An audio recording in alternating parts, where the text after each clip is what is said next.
ಇನ್ನೊಂದು ದೃಶ್ಯ ಇದೆ ಸರ್, ಇದು ಅಯ್ಯಪ್ಪ ಮಾಲಾಧಾರಿಗಳು ಹೈದರಾಬಾದ್ನಿಂದ ಬೆಂಗಳೂರಿಗೆ ಬರ್ತಾರೆ. ಬೆಂಗಳೂರಿಂದ ಅವ್ರು ಕೊಚ್ಚಿನ್ಗೆ ಹೋಗಬೇಕಾಗಿತ್ತು. ಸೊ ಕನೆಕ್ಟಿಂಗ್ ಫ್ಲೈಟ್ ಅಂತ ಅವರು ಬೆಂಗಳೂರಿಗೆ ಬಂದು ಇಳಿತಾರೆ.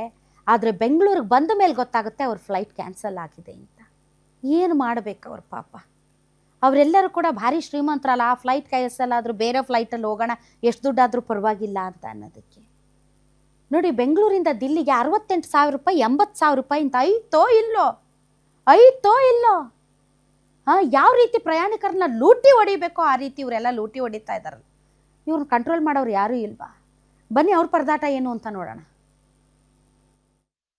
Yesterday evening our flight time is 7 o'clock, but we reached here after 14 hours. Very troubled face Ayyappa, all Ayyappas, Lord Ayyappas. With humility we are going Sabarimala. This is not good for Indigo. At least they didn't give a night in Hyderabad airport water bottles also. We faced bathroom facility. You know the customs of Ayyappa. Every day morning and evening we did puja 40 days. After that we are going Sabarimala. This much problems we are facing here. Very hard, very bad. Here also we reached.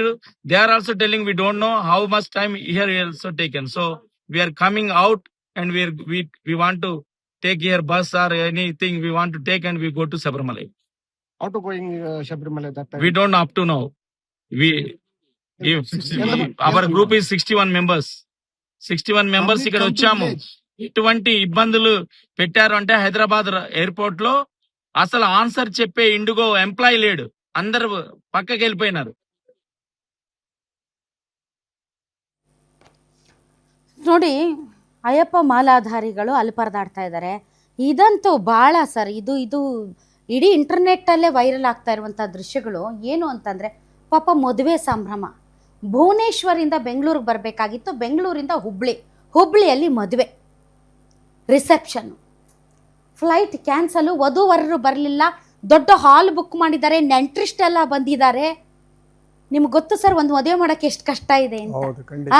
ಎಷ್ಟು ಕಷ್ಟ ಇದೆ ಅಂತ. ಇಷ್ಟೆಲ್ಲ preparation ಮಾಡಿ ಗಂಡು ಹೆಣ್ಣು ಬರಬೇಕಾಗಿತ್ತು ಹುಬ್ಬಳ್ಳಿಗೆ, ಆರತಕ್ಷತೆ ಇತ್ತು, ಬರೋಕ್ಕಾಗಿಲ್ಲ ಅವರು. ಹೆಂಗೆ ನಡೀತು ಮದುವೆ ಸ್ವಲ್ಪ ನೀವು ನೋಡಿ. ತುಂಬಾ ದಪ್ಪ ಇದ್ದೀರಾ, ಅದರಲ್ಲೂ ಯಾವುದೇ ಸೈಡ್ ಎಫೆಕ್ಟ್ ಇಂದ ಸಣ್ಣ ಆಗ್ಬೇಕಾ? ಎಷ್ಟೋ ಜನ ಹೇಳ್ತಾ ಇದ್ರಿ, ಸರ್ ನಾನು ಜಿಮ್ಗೆ ಹೋಗ್ತಾ ಇದ್ದೀನಿ ಆದ್ರೂ ಸಣ್ಣ ಆಗ್ತಾ ಇಲ್ಲ ಸರ್, ವರ್ಕೌಟ್ ಮಾಡ್ತಾ ಇದ್ದೀನಿ ಆದ್ರೂ ಸಣ್ಣ ಆಗ್ತಾ ಇಲ್ಲ ಅಂತ ಹೇಳ್ತಾ ಇದ್ರಲ್ಲ. 100% ಯಾವ ಜಿಮ್ಗೂ ಹೋಗ್ದಂಗೆ ವರ್ಕೌಟು ಮಾಡ್ದಂಗೆ ನೀವು ಸಣ್ಣ ಆಗ್ಬೋದು. ಪ್ರತಿದಿನ ಬೆಳಿಗ್ಗೆ ಸಂಜೆ 2 ಟೈಮ್ ನಮ್ಮ ಜೀನಿ ಸ್ಲಿಮ್ನ ಯೂಸ್ ಮಾಡಿ ಯಾವುದೇ ಸೈಡ್ ಎಫೆಕ್ಟ್ ಇಲ್ದಂಗೆ ನೀವು ಸಣ್ಣ ಆಗ್ತೀರಾ. ಯಾಕೆಂದ್ರೆ ಜೀನಿ ಸ್ಲಿಮ್ಮು ಒಂದು ಉತ್ತಮ ಆಹಾರ. ಓಕೆ ನೋಡಿ, ಇದು ವಿಡಿಯೋ ಕಾನ್ಫರೆನ್ಸ್ ಮೂಲಕ ನಡೆದಿರುವಂಥ ಆರತಕ್ಷತೆ ವಿಡಿಯೋನೂ ಇದೆ. ವಿಡಿಯೋ ಕಾನ್ಫರೆನ್ಸ್ ಮೂಲಕ ನಡೆದಿರುವಂಥ ಆರತಕ್ಷತೆ ಇದು. ನವೆಂಬರ್ 23ರಂದು ಮೇಧಾ ಕ್ಷೀರಸಾಗರ ಸಂಗಮದಾಸ್ ಅವರಿಬ್ಬರು ಮದುವೆ ಆಗಿದ್ರು. ಆರತಕ್ಷತೆ ಇತ್ತು ಹುಬ್ಳಿಯಲ್ಲಿ. ಫ್ಲೈಟ್ ಇಲ್ಲದೆ ಅವರಿಬ್ಬರು ಬರೋಕ್ಕಾಗಿಲ್ಲ. ಭುವನೇಶ್ವರದಿಂದ ಬೆಂಗಳೂರಿಗೆ, ನಂತರ ಅಲ್ಲಿಂದ ಹುಬ್ಳಿಗೆ ಬರಬೇಕಾಗಿತ್ತು. ಡಿಸೆಂಬರ್ 2ಕ್ಕೆ ವಿಮಾನ ಬುಕ್ ಮಾಡಿದ್ರು. ಏಕಾಏಕಿ ಡಿಸೆಂಬರ್ 3ರಂದು ಬೆಳಿಗ್ಗೆ ವಿಮಾನ ರದ್ದಾಗಿದೆ. ಹುಬ್ಳಿಯಲ್ಲಿ ವಧುವಿನ ತಂದೆ ತಾಯಿಯೇ ವಧುವರರಾಗ್ಬಿಟ್ಟಿದ್ದಾರೆ. ಯಾಕಂದರೆ ಎಲ್ಲ ಕುಟುಂಬಸ್ಥರು ಬಂದುಬಿಟ್ಟಿದ್ದಾರೆ. ಪಾಪ ಎಲ್ಲ ಗಿಫ್ಟ್ ಎಲ್ಲ ತಗೊಂಡು ಬಂದಿದ್ದಾರೆ. ವಧುವರರನ್ನು ವಿಡಿಯೋ ಕಾನ್ಫರೆನ್ಸಲ್ಲಿ ಅಲ್ಲಿ ಬೇರೆ ಕಡೆ ಕೂರಿಸಿ, ಅಂದರೆ ಅವರು ಎಲ್ಲಿದ್ದಾರೆ ಅಲ್ಲಿಂದ ಕೂರಿಸಿ ಇವರು ನಿಂತು ಎಲ್ಲ ಗಿಫ್ಟು ಅದು ಇದು ಇಸ್ಕೊಳ್ತಿದ್ದಾರೆ. ಪಾಪ ಬಂದವ್ರಿಗೆಲ್ಲ ವಿಡಿಯೋ ಕಾನ್ಫರೆನ್ಸಲ್ಲೇ ವಧುವರರು ನಮಸ್ಕಾರ ಮಾಡಿ ಥ್ಯಾಂಕ್ ಯು ವೆರಿ ಮಚ್, ತಾವು ಮದುವೆಗೆ ಬಂದಿರೋದು ತುಂಬ ಖುಷಿ ಆಯಿತು ಅಂತ. ಬೆಂಗಳೂರಿನಿಂದ 110 ಟಿಕೆಟು, ಚೆನ್ನೈನಿಂದ 34 ಟಿಕೆಟು ಬುಕ್ಕಿಂಗ್ ಆಗಿತ್ತು. ಹೈದರಾಬಾದ್ನಿಂದ 4, ಬಾಂಬೆಯಿಂದ 10 ಟಿಕೆಟ್ ಬುಕ್ ಮಾಡಿದ್ರು. 8 ಲಕ್ಷ ರೂಪಾಯಿ ಖರ್ಚು ಮಾಡಿ ಫ್ಲೈಟ್ ಟಿಕೆಟ್ ಬುಕ್ ಮಾಡಿದ್ರು ವರನ ತಂದೆ. ಈಗ ಇಂಡಿಗೋ ಫ್ಲೈಟ್ ಕ್ಯಾನ್ಸಲಿಂದ ವರನ ಕುಟುಂಬ ಕಂಗಾಲಾಗಿದೆ. ಎಷ್ಟು ದುಡ್ಡು ಸರ್?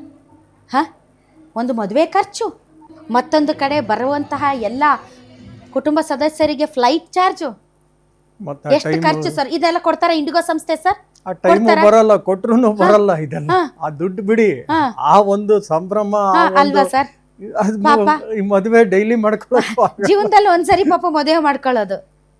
ಸರ್ ಅದು ತುಂಬಾ ಹರ್ಟ್ ಆಗುತ್ತೆ ಸರ್. ನಾವು ಮಾತಾಡುವಷ್ಟು ಈಸಿ ಇಲ್ಲ ಪಾಪ. ಹೌದೌದು, ನಾನು ಅದೇ ಹೇಳಿದ್ದು, ಅಲ್ವಾ ಸರ್? ದುಡ್ಡಿಂದ ಅದನ್ನ ತುಂಬಕ್ಕಾಗದೆ ಇರುವಂತ ಒಂದು ಸಮಯ ಪರಿಸ್ಥಿತಿ ಅಲ್ಲ.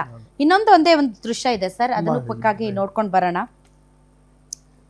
ನಿದ್ರೆ ಊಟ ಇಲ್ಲದೆ ಪರದಾಟ, ಅದು ಮಕ್ಕಳು ಸೇರಿದಂತೆ ನಿದ್ದೆ ಊಟ ಇಲ್ಲದಂತೆ ಪರದಾಟ. ಪ್ರಯಾಣಿಕರಿಗೆ ಸರಿಯಾದಂತಹ ಸೌಲಭ್ಯಗಳನ್ನು ಕಲ್ಪಿಸ್ಬೇಕು. ನಿಮ್ಮ ಕೈಯಲ್ಲಿ ಆಗಲಿಲ್ವಾ? ವಿಮಾನ ಹಾರಾಟ ರದ್ದಾಯ್ತಾ ಅಥವಾ ರೀಶೆಡ್ಯೂಲ್ ಆಯ್ತಾ? ಹಾಗಾದರೆ ಪ್ರಯಾಣಿಕರ ಜವಾಬ್ದಾರಿ ನಿಮ್ದಲ್ವಾ? ಅವ್ರಿಗೆ ಯಾವುದೇ ರೀತಿಯಾದಂಥ ಸೌಲಭ್ಯ, ವಾಟರ್ ಬಾಟಲ್ ಕೊಡೋರು ಗತಿ ಇಲ್ವಂತೆ. ಏರ್ಪೋರ್ಟ್ನಲ್ಲಿ ಕುಳಿತಲ್ಲೇ ಕೂತು ತೂಕಾಡಿಸ್ತಾ ಇದ್ದಾರೆ ಪ್ರಯಾಣಿಕರು, ಮಕ್ಕಳು, ಮಹಿಳೆಯರು.